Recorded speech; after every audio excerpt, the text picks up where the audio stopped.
We are absolutely distracted. We are gullible. All the things that people are reporting that they see in the skies, come on. We know that drones can do the exact same things.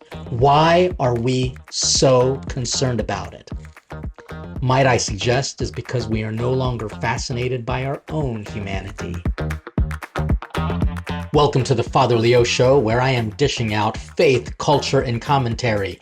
And this week we're going to talk about the supernatural that a lot of people are reporting to see in the skies. And as I mentioned in my New Year's show, that get ready in 2024 because there's a lot of crazy thing that's going to happen.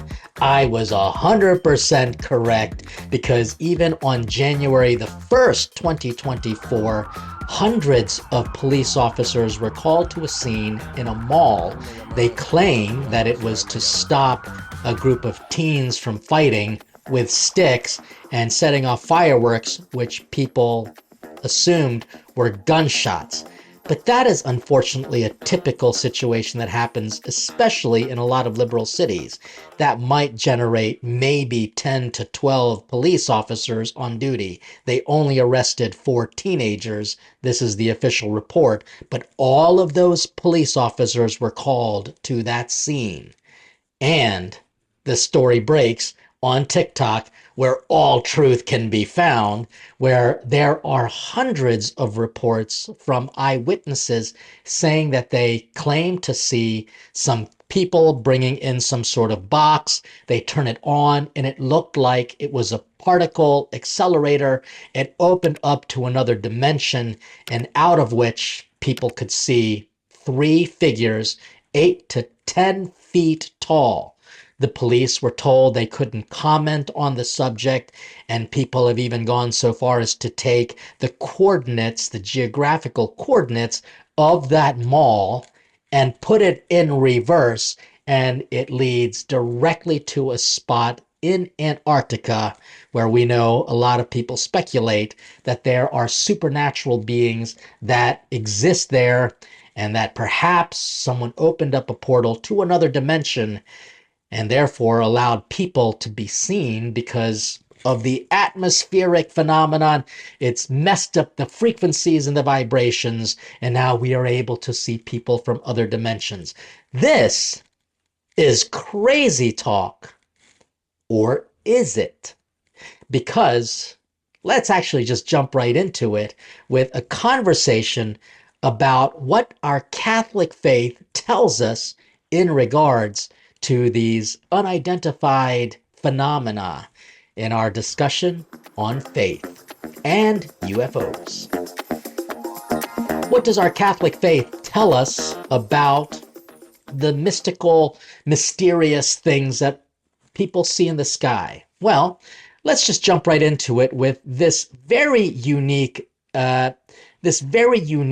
interview by a whistleblower who claims that even the Vatican knows about extraterrestrial beings landing on this earth. Check this out. You say it's a 90-year cover-up. Just about, yeah. 90 years? 1933 was the first recovery in Europe, in Magenta, Italy. They recovered a partially intact vehicle. It's long been known that the regime of dictator Benito Mussolini documented numerous UAP during this time. This internal memo from the Italian secret services includes crude drawings of the UAPs. It's true. It's real. Yeah, that actually happened. Italian government moved it to a secure air base in Italy for the rest of kind of the fascist regime until 1944, 1945. And, the Pope Pius XII back-channeled that. So the Vatican was involved. Yeah, and told the Americans what the Italians had, and we ended up scooping it. So let me be very clear about this. You're saying that the Catholic Church, the Vatican, they know about the existence of non-human intelligence on this planet. Certainly. Well, guess what? We do. We know that there are non-human intelligence. We see it actually in our sacred scriptures. It's interesting that as soon as we hear about these things happening in Florida, I was actually in Florida just a few days after the new year, and I can't tell you how many people said, have you heard of the Nephilim and how that there are giants that people have seen? Well, we actually know about them too. So let's just do a little bit of a recap about what the Catholic Church talks about when it comes to UFOs, when it comes to non-human intelligence or unidentified aerial phenomenon. Well, what's interesting about this is that these are things that we have always come to know.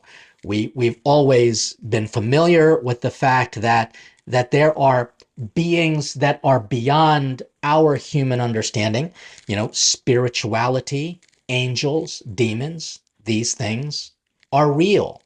We call this the metaphysical reality. Some might call it different dimensions, and that's fine. And people being exposed to different frequencies where people are able to talk to the dead or that they see ghosts. I mean, there are tons of videos of this unique phenomenon, poltergeists, for example, and we in the Catholic Church actually take these things very seriously to the point where we even have rituals to combat against those spirits, these non-human beings that want to do harm to us spiritually, morally, and sometimes even physically.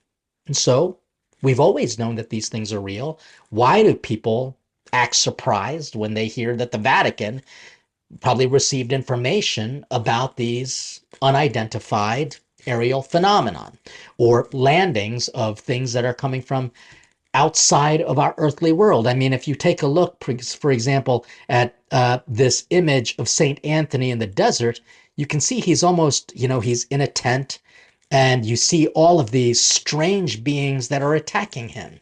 In fact, Saint Anthony was known to have done battle with the evil one. In fact, the patron saint of parish priests, Saint John Vianney, he basically talked about how he had a relationship, not a good relationship, obviously, but he encountered the devil that had tried to attack him many times, setting his bed on fire while he himself remained completely safe. This phenomenon is crazy talk, or is it? Here is another very unique image of the Blessed Mother. And you can see in this corner someone kind of looking up to the skies. And what do you see? It literally looks like a UFO with all the flashing lights and the disc figure. It's almost as if it's kind of something that a child would draw when talking about the UFOs. And it leads us to think that, what would happen if UFOs actually came to this earth? Well, even Pope Francis talks about in a May 2014 interview that he would baptize them. If they approached the Vatican and asked to have a relationship with God, would he baptize them? He says, of course I would. He says it here. But the real question is about redemption. What do we do with sin? Will extraterrestrial sin? We have to look at this reality that non-intelligent beings, or at least we don't think that they're necessarily intelligent. They're probably more intelligent than we are. What are we to make of all of this? Especially when it comes to these fantastic things. Well, again, the church has always recognized this to be real, including the giants. And there's a lot of talk on the social media realms that want to bring up the Book of Enoch because it's not found in the canons of the Catholic Church's Bible. And so they think maybe the Vatican was trying to do away with it. No, because it's even referenced in the Book of Numbers, for example, in talking about the Book of Numbers, chapter 13, verse 33, how the Nephilim were a group of giants. And when the Jewish people tried to take this land, this particular land, they encountered the Anakims, or the Anak people, who are descendants from the Nephilims, who are a race of giants. I'm only 5'5", so everyone is kind of a giant to me. But could there have been a group of people who were truly gigantic, 8 to 10 foot, And could they have been a part of the created beings of the evil ones that kind of have been eliminated in the floods? There is a rabbit hole that you cannot deny. It is absolutely fascinating. But guess what? We already have known about these things. These things are a part of our spiritual realities, the metaphysical world, part of our biblical tradition of angels and demons, a race of giants, and fantastic things that people experience in the sky. My gosh, we have visionaries who actually see see a vision of the Blessed Mother that we ourselves don't see. And yet, we want to see it. So what does our Catholic Church teach us about it? Number one, it is real. Number two, don't pay attention to these things necessarily. Recognize that they are real, but the more attention that we give to the things that we do not see, but our imagination conjures up so much more, the more we're distracted from the things that we do see. You know what's fantastically sad is that we're more now interested in a group of stories that social media is promoting, but the media isn't, because they don't want to make it a big deal, because somehow they think that knowing the truth is something that we can't handle.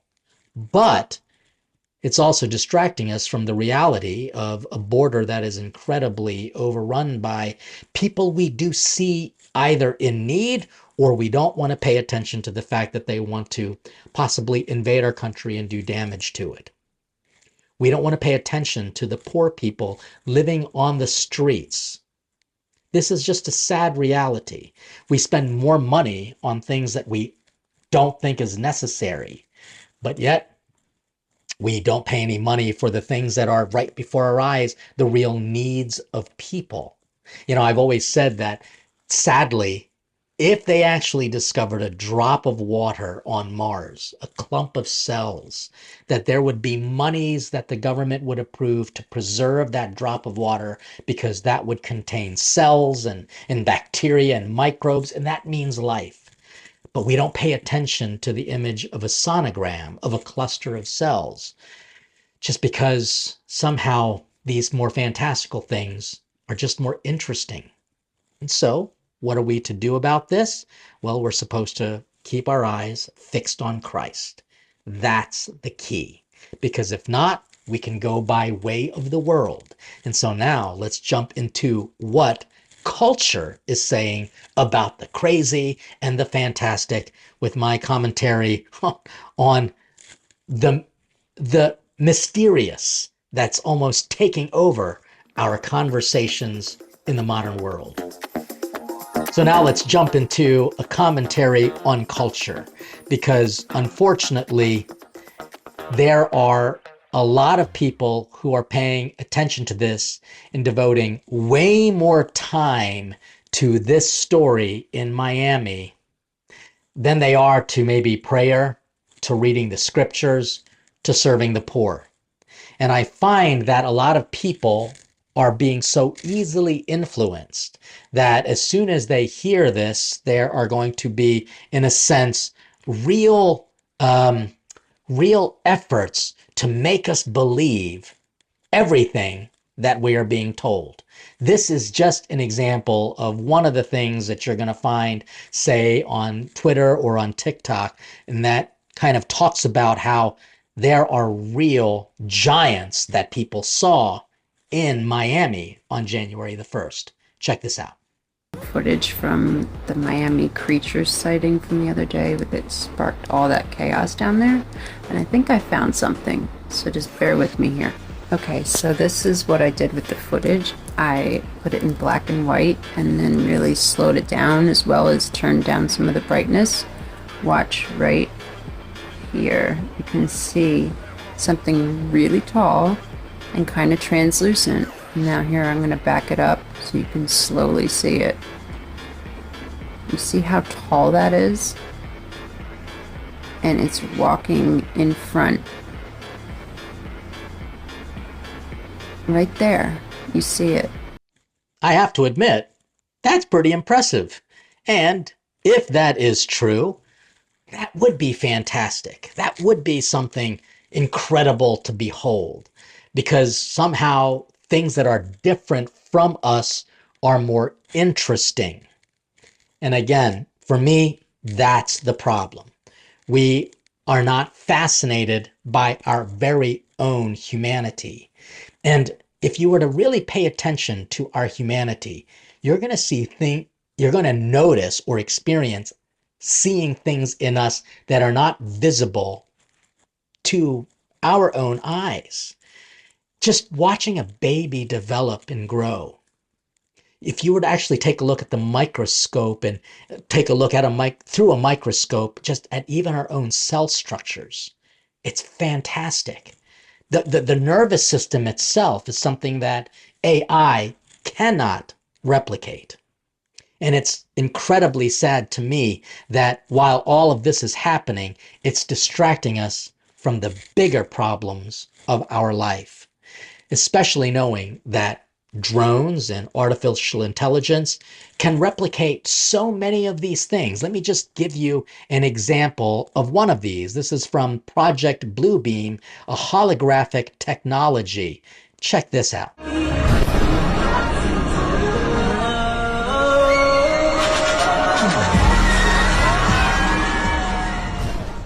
Pretty fantastic. This is what computers can do. Am I saying what people saw at the mall wasn't real? No, I believe that they saw that with their own eyes. But at the same time, we know that the world leaders know that we are easily manipulated. We are so gullible. We believe everything that we see in the news, and almost as if the news is in on it, because the more they or the less they say about something like this, the more people are fascinated by it, and they want to think that the news is just simply trying to hide some information about what was really happening in Miami on January 1st. This is just kind of where we are right now. We are absolutely distracted. We are gullible. All the things that people are reporting that they see in the skies, come on. We know that drones can do the exact same things. Why are we so concerned about it? Might I suggest is because we are no longer fascinated by our own humanity. We are no longer interested in our world because we live in such shallow ways. We don't actually enter deeply to see the true mysteries of what God is trying to do in our own life.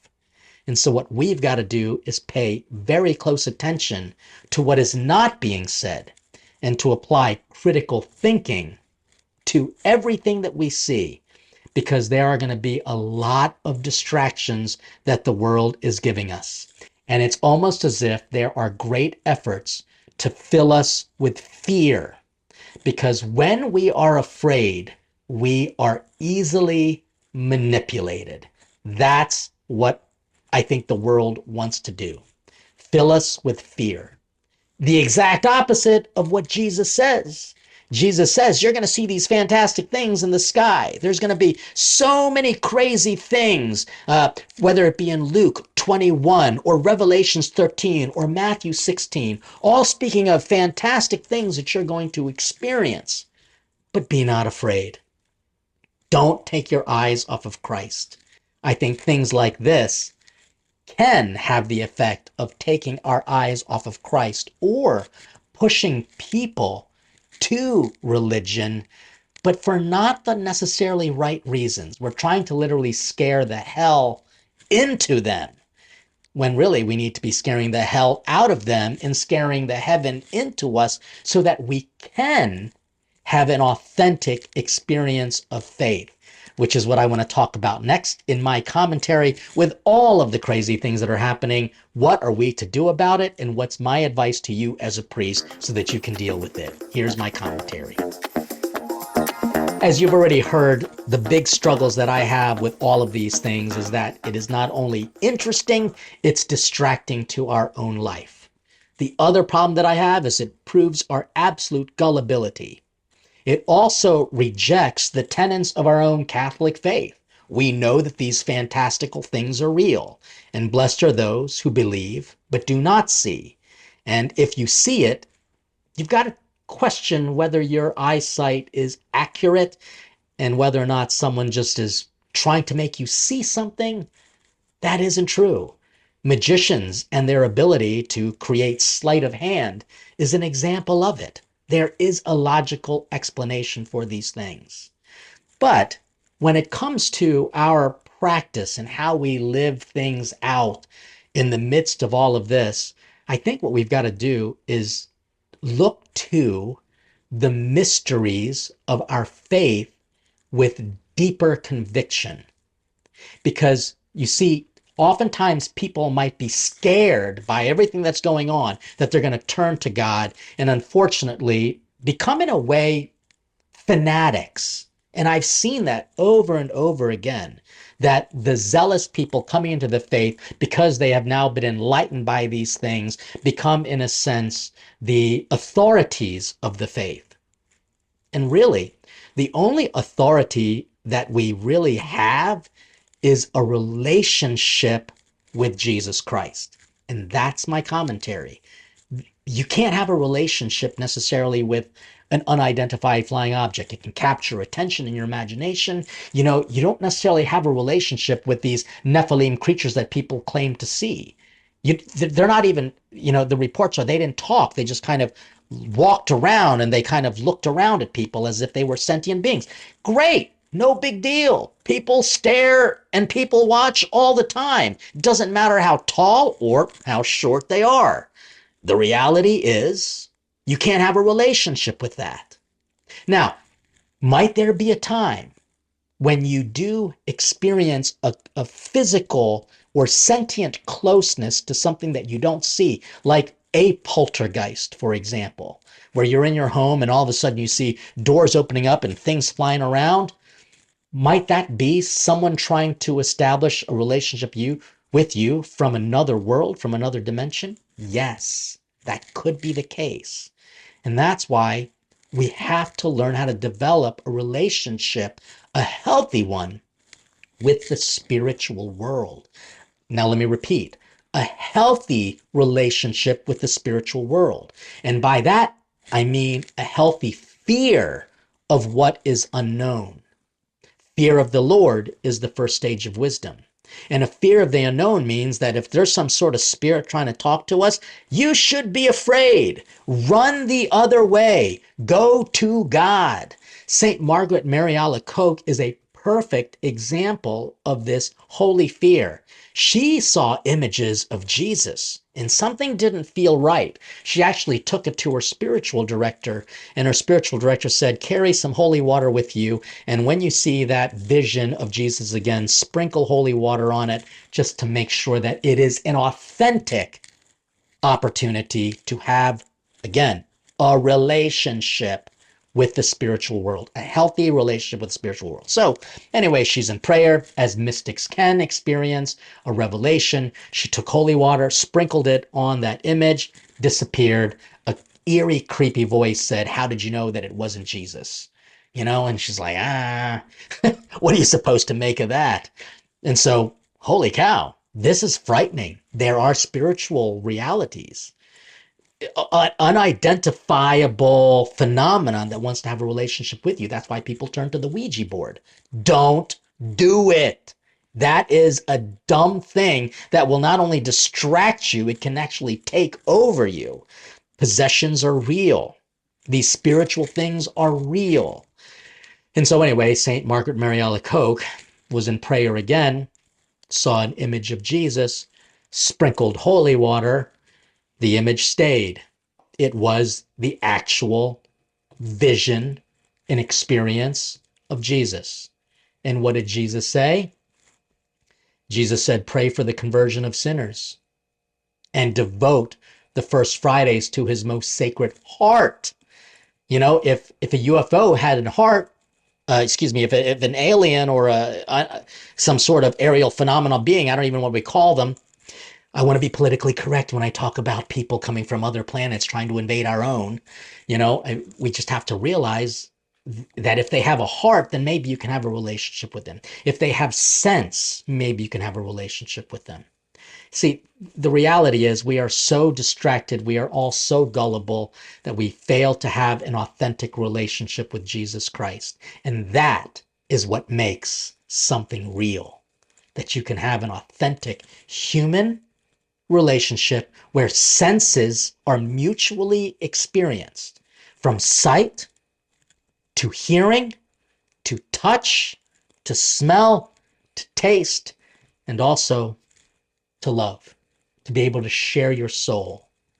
If you want to see something fantastic, meditate deeply on your soul, and I guarantee you're not going to need to pay attention to all the crazy things that the world is trying to shove down our throats, because God has already told us that these things are real. But probably the most fantastic thing we can experience with our senses is to know that God is dwelling in our very souls. I hope that this conversation gives perspective to you.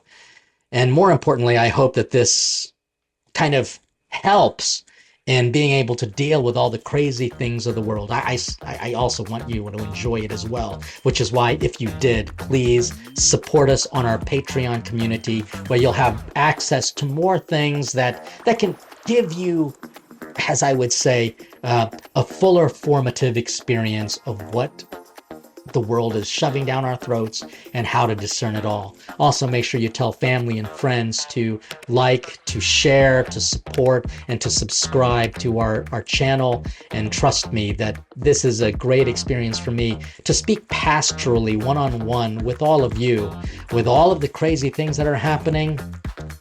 I want you to make sure that you stay focused and stay hungry for God. God bless you. See you next time on the Father Leo Show, where I'm dishing out faith, culture, and commentary.